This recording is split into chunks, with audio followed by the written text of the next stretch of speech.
Good evening, ladies and gentlemen. Welcome to another live AFP broadcast.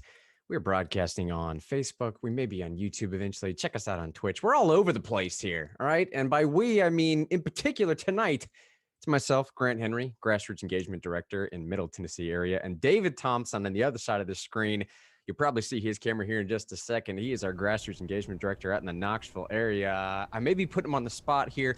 So I'm going to do some little ad-libbing so you can get everything set up and running. There's a lot of production stuff that goes on behind the scenes there. But David, buddy, how are you doing this evening, man? Everything good on your end?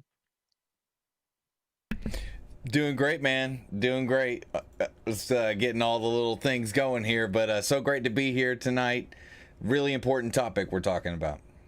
Yeah, we just wanted to come on and do a quick sort of Facebook Live, bringing everyone up to speed on the now infamous infrastructure package. And I say that word, David, and there are 3 or 4 or 10 of them floating around right now. It's being a little bit facetious, but you understand what I'm saying. There are so many different packages. They do a multitude of different things. It's difficult to keep track. Yeah, there's this convoluted process, right? It's crazy. I mean, you have this $1.2 trillion, 2,700 page infrastructure bill that debuted like less than 24 hours ago. That's right. And coming in behind that, you have like something that at the moment conservatively might cost around $3.5 trillion. That's the reconciliation, I think. And then there's something beyond that or something like that. There's like the budget after that. See, this is why we have Grant here. You know, he's going to help explain it to us because he knows all the stuff. Yeah, that's right. It's a lot. It's a lot. Yeah, it's quite a bit to keep up with. And before we start out here, all right, let me do a quick breakdown, at least on just some of the things that we know currently. So I can, if we want to break this up into 2 parts here, the biggest thing that's happening this week is a supposed, you can see this on the screen, alleged bipartisan $1.2 trillion infrastructure spending bill. Now I'm going to bring this up on the screen here so we can follow along and give everybody, something to chew on and see while we're going through this. This is what we're talking about as of tonight. This is what's going through the Senate this week. This is the bill that they say is bipartisan in nature because there are 17 now, 18 Republicans that have signed on to vote for this thing. They need 60. This will be the one that will get over, they say, if it's not up to you guys doing something about it, that will get over that filibuster hill needing 60 votes. Unlike the one coming up in future weeks, the $3.5 trillion package that is not just a boondoggle, it's a kitchen sink and everything thrown at the wall. It's the PRO Act, it's changing healthcare, it's removing tax cuts, it's doing everything, right? That one, they're trying to push through a process called reconciliation, only requiring 50 votes. So as of Sunday evening, Monday morning, this is where we're at. Senate Majority Leader Chuck Schumer sought to speed up the consideration of a nearly $1 trillion bipartisan infrastructure package. Now, Monday, they said, promising that Democrats would work with Republicans to put together amendments for consideration this week. GOP senators caution that they need time to digest the bill. They need time to digest this massive bill, David. Why? Because it's 2,700 pages and they just got the language Sunday night. But negotiators are pushing for a swift conclusion. You know, that's like the weird stuff you keep catching in this thing is they act like they've had it for months. They act like they've been, and maybe they have been kind of working on this kind of stuff for a few years now, but it's all been theoretical. This actual piece of legislation, less than 24 hours, I think it was 22 hours ago, is when they got it. But there are people calling, oh, just hurry up. Schumer says, hurry up, you know. Now, look, a few years ago, we all remember that Nancy Pelosi told us that we need to pass a bill so we know what's in the bill. That was the rhetoric, that was the language, and everybody lambasted her for how seemingly ridiculous that statement was on its face. We need to pass the bill so we know, so we can figure out what's in the bill. This bill in particular, this $1.2 trillion infrastructure spending bill, let me pull this up one more time so you know where the headline's coming from. This $1.2 trillion infrastructure package, there were votes held on this bill prior to there even being language or text attached to the, they weren't voting on anything.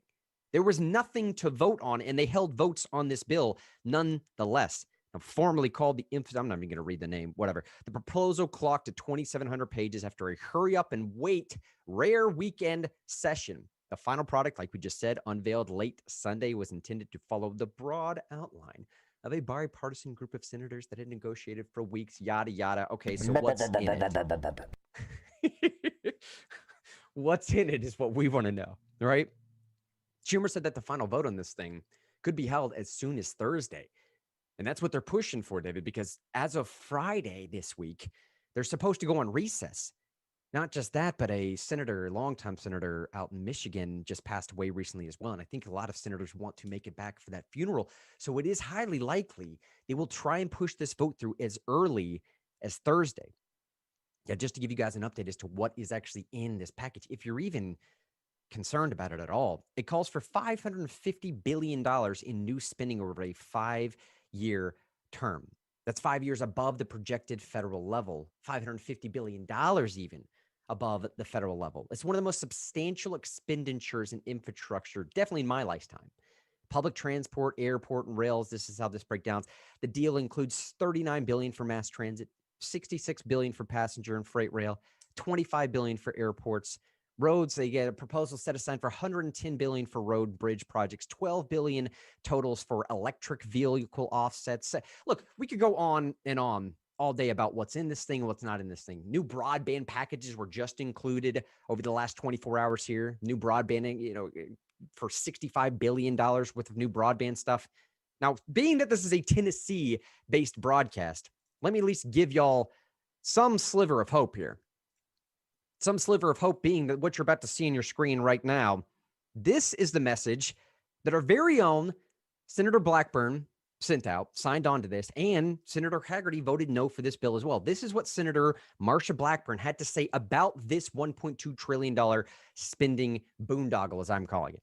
Congress can't keep spending trillions of dollars we don't have. The infrastructure package announced today continues the trend in Congress of insane deficit spending. Let's not forget, this is just the first step in Democrats' plan to pass their $5.5 trillion tax and spend liberal wish list. That's not a misprint. Out of all these things included, it's $5.5 trillion. That's what I'm saying, David. It's so difficult to keep up with the $1.2 trillion here and the $3.5 trillion coming and what else is about to come.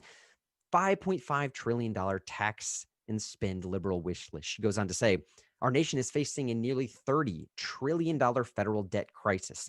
There are real infrastructure needs across the country, but with growing inflation and many families struggling to financially recover from the events of this last year, it is not wise to throw fuel on the fire that is raging inflation, crisis, and labor shortage we are seeing across the nation. Needless to say, we will not support this legislation. One of the reasons we wanted to come on here tonight, David and myself, on behalf of Americans for Prosperity, is urge y'all to call the number that you're seeing scrolling across this bottom of your feed right now. You'll see it linked in the show notes. You can actually click the show notes of watching on Facebook or YouTube or wherever you might be watching this later. If you click in the video description, you can expand into the Evernote link of the show notes we're using. Call that phone number, 202-410-2685. It's 202-410-2685. And thank Senator Blackburn and Senator Hagerty for standing firm. Don't just thank them, though. Encourage them to stand firm in the future. Okay, this is just the beginning of what is going to lead so eloquently into that $3.5 trillion kitchen sink bill that they will need all the support they can get. And David, if I can kick it to you for just a second and give them a bit of commentary on what it means for a legislator to receive messages of encouragement. I mean, all they ever hear is you're terrible at this, you're awful at this, don't know in this, stop doing this. But it's a rare thing to actually receive a message of encouragement, like you voted the right way. You know what I mean? Well, you would think being in the state of Tennessee and those being our senators, that they would just get like, you're doing a great job all the time letters. But more often than not, it's like, if you're no matter what kind of legislator you are, most of the time people reach out with you when they're upset and things like that. So to send a message and say, great job, you want to let legislators know when they do something that you like so they can keep on doing it. That's what we're trying to accomplish here. I mean, we want people to hold the line. And I think why this is so important is because there's so much after this. So It needs to not just be like no, it needs to be heck no, because it's no to this, no what's coming after that, and no to the idea generally of these multi-trillion-dollar packages. Like, that's not okay. Yeah, our company president, Tim Phillips, was actually interviewed on Fox News recently, and he said the following, quote, bipartisanship should not be an excuse for bad policy. And that's what this is. It's refreshing to see Congress working together, but this wasteful spending spree reflects a bipartisan lack of respect for fiscal responsibility Americans have been calling on their lawmakers to demonstrate. And this is my favorite part here. He went on to argue and said, quote, anyone who votes for a bill that they have not read, a bill that the CBO hasn't even scored yet, owes their constituents an explanation. Goodness gracious. I drive that point home one more time. Anybody that votes for a bill that they haven't even read, that the CBO has not even scored yet, at an absolute minimum, owes their constituents an explanation. And this $1.2 trillion bill is chock full of some of the most absurd budget gimmicks that we've seen all throughout the last couple of decades here. This package takes advantage of classic budget gimmicks like shifting revenue in and out of budget windows through something called pension smoothing. It counts the sales from spectrum auctions that have already happened, and it delays the implementation of Medicare Part D rebate rule. Now, if some of that went a little bit too far here, just listen to what the editorial board of the Wall Street Journal says. This is their quote. Mr. Manchin insisted again on Sunday that our infrastructure bill is all paid for. That's what all that nonsense language I just read was. Don't worry about this budget give because it's all paid for, right? The editorial board says only under a fictional beltway scoring could that happen. Only under a fictional beltway scoring could that happen. Most Americans no doubt wish that they could use Congress's accounting rules when balancing their own household books. I love that. I love the way that the editorial board of the Wall Street Wall Street Journal, comes back on this thing. And look, let me end with this a little bit here, David. There are ways if we really want to approach the infrastructure situation, if we really want to solve that, if we really don't want to try and figure out how to spend $1 trillion, if we're actually after fixing our roads and bridges, we can preserve federal infrastructure dollars for targeted construction projects of a national priority. We could put an end to the practice of spending gas and tax revenues on non-highway projects. We can unleash private investment in infrastructure assets. We can return power and responsibility back to the states wherever possible. We can try overhauling the regulatory and permitting system to modernize infrastructure reviews and reduce the overall project cost. We can actually even try eliminating some costly and unfair labor restrictions. Those are just a few things that we can try that I would think very little of which is actually in this $1.2 trillion spending bill. So again, one more time, 202-410-2685, 202-410-2685. Throw some stuff on social media. Tag Senator Marsha Blackburn and Senator Bill Hagerty. Let them know that you appreciate them for standing strong, voting no against this bill, and encourage them to stand strong for the upcoming $3.5 trillion plan. It's going to have every one of the worst wish list things in there in the liberal agenda. And David, before we kind of go out here, anything I missed, anything else you want to say there? Well, when the time comes, when we get to that 3.5, you will be hearing from us again, and we'll give you more details. We will be telling you to hit up your senators and to share things around with friends and family. But this is the one you need to do right now, and the phone number is right below us. Call that phone number, say thank you. You can go to notaroadsbill.com for more information. And if you live in the Tri-Cities, we're actually holding a phone bank to help stop the infrastructure plan. You can find the link in the comments section. It's from Mickey Shelton. He's our GED up in the Tri-Cities area. You can click on that link and register for the phone bank this weekend. That's in the Tri-Cities. And this is we're very lucky that our senators voted no, but we need to tell them thank you, and we need to give them that extra encouragement to allow them to keep voting no on this stuff until we actually see a real infrastructure bill, which you mentioned there, so much of that was going to public transportation and light rail and stuff. This isn't about roads and bridges for you, necessarily.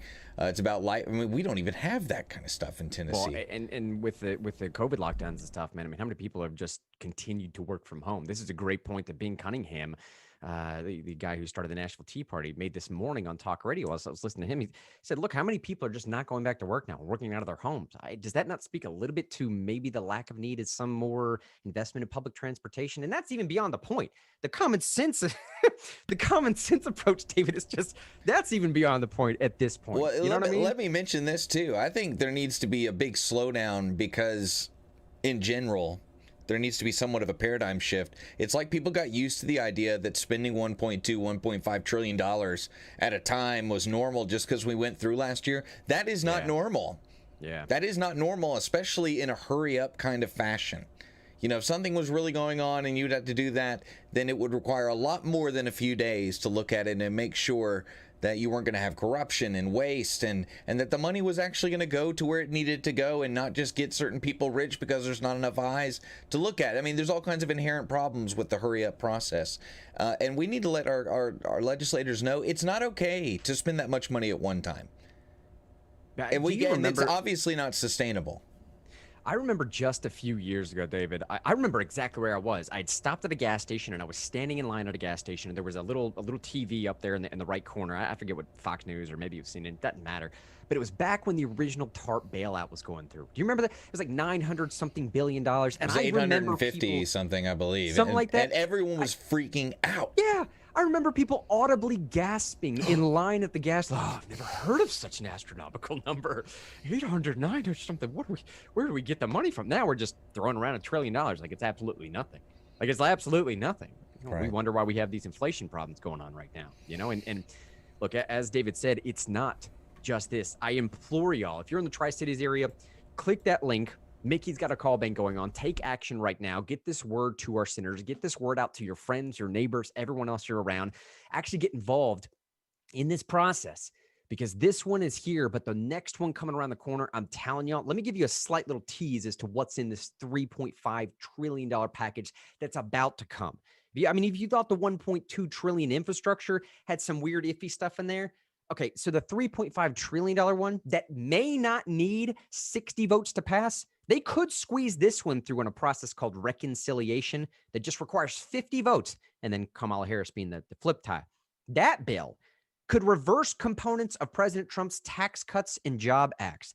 It could increase taxes that would worsen our already devastated economy. It could implement elements of the PRO Act. If you don't know what the PRO Act is, it basically removes right to work altogether. Forced unionization.